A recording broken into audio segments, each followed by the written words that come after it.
다 함께 사도신경으로 신앙 고백하심으로 10월 24일 월요일 새벽 예배를 시작하겠습니다.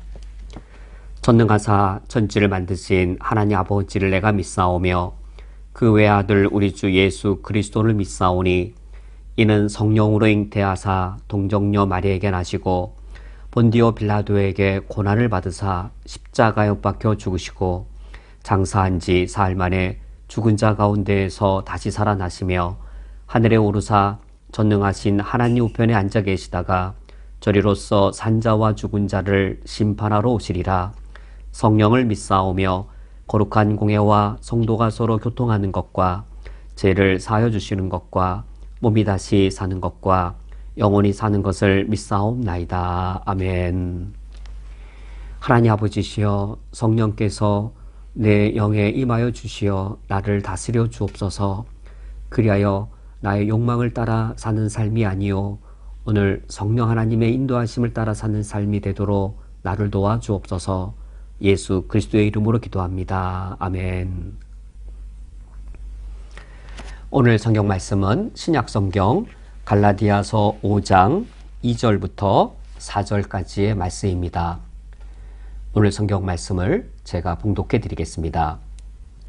보라, 나 바울은 너희에게 말하노니 너희가 만일 할례를 받으면 그리스도께서 너희에게 아무 유익이 없으리라. 내가 할례를 받는 각 사람에게 다시 증언하노니 그는 율법 전체를 행할 의무를 가진 자라. 율법 안에서 의롭다함을 얻으려 하는 너희는 그리스도에게서 끊어지고 은혜에서 떨어진 자로다. 아멘. 정통 유대인들은 그의 아들이 태어나면 태어난 지 제8일에 할례를 받게 했습니다. 할례란 가입의식이었습니다. 유대인의 아들로 태어났다고 해서 저절로 하나님의 백성이 되는 것이 아니었기 때문입니다. 할례를 받기 이전 무할례 시에는 이방인과 별 차이가 없는 것이죠. 이 세상의 백성, 이 세상 사람에 불과한 것이었고, 이 할례를 받음으로 이제 하나님의 거룩한 백성이 되고 하나님 백성으로 이제 가입하게 되는 것이었지요. 바로 이러한 의미 때문에 태어난 지 제8일에 할례를 받게 했습니다. 제8일은 어떤 의미를 갖고 있는가? 하나님의 백성이 되기 이전에 옛 백성의 삶의 사이클 1, 2, 3, 4, 5, 6, 7 7 다음에 다시 첫째 날인 1로 돌아갑니다. 1, 2, 3, 4, 5, 6, 7 그리고 또다시 첫째 날인 1로 돌아갑니다. 1, 2, 3, 4, 5, 6, 7 1, 2, 3, 4, 5, 6, 7이라고 하는 하나님 백성이 되기 이전에 옛 백성의 삶에 갇혀있던 삶 1, 2, 3, 4, 5, 6, 7이라고 하는 옛 백성의 삶의 사이클 거기에 갇혀 있었으나 이제 제8일에 할례를 받음으로 이 8, 1, 2, 3, 4, 5, 6, 7이라고 하는 이 사이클을 깨트리고 새로운 첫째 날인 8이 되는 것이죠. 이 8은 1을 능가하는 1 더하기 7이어서 첫째 날은 첫째 날이 돼 1을 능가하고 옛 백성의 삶의 사이클을 깨트리고 하나님의 새로운 백성의 삶의 사이클이 시작되어지는 그런 새로운 거룩한 첫째 날인 이 8일 그 상징을 하나님의 새 백성의 삶이 시작되었다라는 사실의 상징을 위해 제8일에 할례를 받게 되었습니다. 이제 제8일에 할례를 받은 이후에는 하나님의 백성으로서 새로운 삶이 시작되는 것이지요. 그러므로 유대인들은 할례를 받으면 그 즉각 하나님의 백성으로 율법 전체를 지킬 의무를 갖게 되었습니다. 이런 유대인들의 사상을 잘 보여주는 것이 3절 말씀입니다. 3절 말씀에 내가 할례를 받는 각 사람에게 다시 증언하노니 그는 율법 전체를 행할 의무를 가진 자라라고 유대인들의 사고를 잘 나타내주고 있습니다. 근데 여기 3절 말씀에 보면 내가 할례를 받는 각 사람에게 다시 증언한다라고 하여서 누가 할례를 받은 것인가요? 바로 갈라디아 교회의 그리스도인들이었습니다. 할례라고 하는 것은 할례 그리고 할례 후에 율법을 지킨다라고 하는 것은 그것은 예수님이 십자가의 죽음과 부활로 우리의 구원을 완전히 성취하셨을 때 그때 이루어질 것을 미리 보여주는 그림자에 불과한 것이었습니다. 완전하게 성취된 실체를 미리 보여주는 모형에 불과한 것이었습니다. 그러므로 예수님이 우리에게 참 구원을 완성하신 이후에는 더 이상 이 그림자, 이 모델, 모형에 불과한 할례, 종교적인 이 외형에 그치는 이 할례, 이거를 붙잡고 이것을 지키려고 하는 것은 그릇된 일인 것이지요. 그럼에도 불구하고 갈라디아 교회의 그리스도인들은 이 할례와 그리고 할례 후에 율법적 의무를 지키는 것을 붙잡으려고 하는 오류를 범하게 되었습니다. 사실 오늘날 우리 그리스도인들도 이 갈라디아 교인들처럼 뭐 할례를 받으려고 하진 않겠지만 같은 차원의 같은 의미의 오류를 우리들도 범할 수 있습니다. 이를테면 기독교의 종교의 외형 자체를 붙잡으려고 힘을 쓰고 애를 쓰는 것이지요. 뭐 개헌 예배를 드려야 된다, 또는 뭘 행하기 전에 기도부터 해야 된다, 또 세례 예식의 그 외형적인 것, 뭐 이런 것 자체를 지나치게 소중히 여기고 그 자체에 신령한 의미가 있는 것처럼 우리가 애를 쓴다면 갈라디아 교회의 그리스도인들이 범한 이 오류를 우리들도 동일하게 범하는 것이 됩니다. 그렇다면 우리는 무엇을 힘쓰고 무엇에 우리가 노력을 다하여야 되겠는가? 2절 하반절 말씀에 너희가 만일 할례를 받으면 그리스도께서 너희에게 아무 유익이 없으리라. 우리가 이런 일을 겪어서는 안 되겠습니다. 그리스도께서 우리에게 유익이 되지 않는 그 일을 우리가 다시 반복해서는 안 되겠습니다. 그리스도께서 우리에게 성취해 주신 것이 있습니다. 그것을 누려야 되는 것이죠. 그것이 바로 그리스도가 우리에게 유익이 되는 것이지요.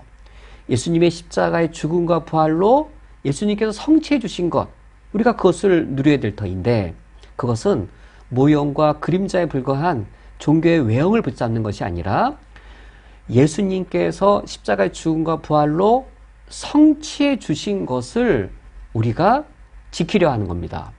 예수님께서 완전하게 성취해 주신 그것을 누리려고 하는 것이죠. 그래서 우리는 외형적인 할례가 아니라 이 할례가 성취된 것, 할례가 성취된 것을 지키려 하는 것이고 할례가 성취된 것을 우리가 누리려 하는 겁니다. 예수님의 십자가의 죽음과 부활을 통하여 이 할례의 외형적인 그림자가 성취된 것, 그것은 무엇일까요? 그것은 바로 세례입니다. 오늘날 우리 현대 이 시대 우리 그리스도인들은 세례를 받음으로 가입하게 되어집니다. 세례라고 하는 외형적인 종교의식을 통해 하나님 백성에 가입되는 것이죠. 그 물세례인 것이죠. 우리가 할례 대신에 이런 물세례, 이것을 소중히 여기는 것은 갈라디아 교회의 오류를 반복하는 것이고 우리는 그 실체, 완성된 실체를 지키고 완성된 실체를 누려야 되는데 그것은 물세례가 아니라 성령 세례입니다. 우리의 외형적 할례가 아니라 내면의 할례, 내적 할례, 영적 할례인 성령 세례. 우리가 성령 세례를 받을 때에 우리의 내면의 영적 할례, 내면의 할례가 이루어진 것이죠. 구약 시대의 유대인들이 제8일의 할례를 받는 것은 자아를 죽이는, 내 안에 있는 죄성의 자아를 죽이는 그 상징적 의미였습니다. 제8일에 이제는 내 자아가 죽어서 난 하나님의 새 백성입니다. 하나님이 나의 왕입니다. 내가 더 이상 나의 왕이 아니고 하나님이 나의 왕입니다. 내 인생의 왕노릇 했던 나는 할례를 받아서 죽임당하고 나의 자아는 죽고 이제는 하나님이 나의 왕이고 하나님이 나의 주인이십니다. 라는 내면의 할례를 받아야 되는데 그것이 바로 성령 세례입니다. 성령 세례가 무슨 불을 받았다, 성령 세례를 받았을 때 방언을 했다, 이런 걸 말하는 것이 아니라 우리가 성령 세례를 받을 때 우리가 믿음으로 예수님을 나의 구주로 영접합니다. 내 자아를 내가 이때 성령께서 내 자아, 내 인생의 주인 노릇하던 이것이 하나님 아버지 앞에 가장 죽을 죄임을 고백하면서 영적 할례를 받고 내 자아는 죽임을 당하게 되는 것이지요. 그와 동시에 성령의 내주를 우리가 경험하였습니다. 성령이 내 안에 오셔서 내주하시고 내주하실 때 내 옆에 친구로 계시거나 또는 나를 도와주는 자로 내 옆에 계신 것이 아니라 내 인생의 왕의 자리에 그리스도께서 앉으시고 나를 다스리는 왕으로서 성령이 내주하시게 된 것이지요. 이것이 할례가 성취된 이 예수님의 십자가의 죽음과 부활로 우리에게 완성된 실체로서 우리가 경험하게 된 것이지요. 우리가 오늘 무엇을 지키고 무엇을 누려야 되는가? 바로 이러한 영적 할례입니다. 성령께서 나의 왕이 되셔서 나의 주인이 되셔서 내 삶의 주인 자리에 내주하시고 나를 다스리시고 나를 인도하시는 것이지요. 이때 우리는 구약시대 유대인들은 모형으로서 단순히 율법 전체를 지킬 의무를 갖는 정도였지만 우리는 외형적으로 율법 전체를 지키는 의무를 갖는 것이 아니라 그것이 성취된 것을 우리는 지켜야 되고 누려야 됩니다. 성령께서 내 안에 오셔서 내 안에 거룩한 본성을 만들어내십니다. 내 안에 하나님의 영광을 사모하는 마음을 새로운 율법으로 우리 마음에 새기십니다. 하나님을 사랑하라, 이웃을 사랑하라 라고 우리 심령 안에 거룩한 율법을 새기십니다. 우리 안에 하나님의 의를 정말 목말라하고 하나님의 거룩을 달콤하게 여기는 새로운 성품과 본성을 만들어내시는 것이지요. 우리가 바로 이것을 지킬 종교적 의무가 아니라 이것을 지킬 새 백성의 윤리를 갖게 된 것이지요. 오늘 말씀을 맺겠습니다. 우리가 오늘 말씀 앞에서 우리 자신들을 돌아보기를 원합니다. 하나님, 내가 육적인 할례가 아니라 내면의 할례를 받기 원합니다. 내가 오늘 죽어야 될 나의 육적 자아는 무엇인지요? 성령께서 나를 다스려 주시고 나에게 왕의 역할로서 내 삶을 인도해 가실 때에 내가 또 살아날 나는 나의 옛 자아는 무엇인가요? 우리 하나님 아버지 앞에 돌아보시면서 내가 하나님 아버지 앞에서 또다시 할례를 받아야 될 사도 바울처럼 나는 날마다 죽노라. 내가 죽어야 될 부분은 무엇인지 성령의 인도함 받기 위해 내 자신들을 돌아보기 원합니다.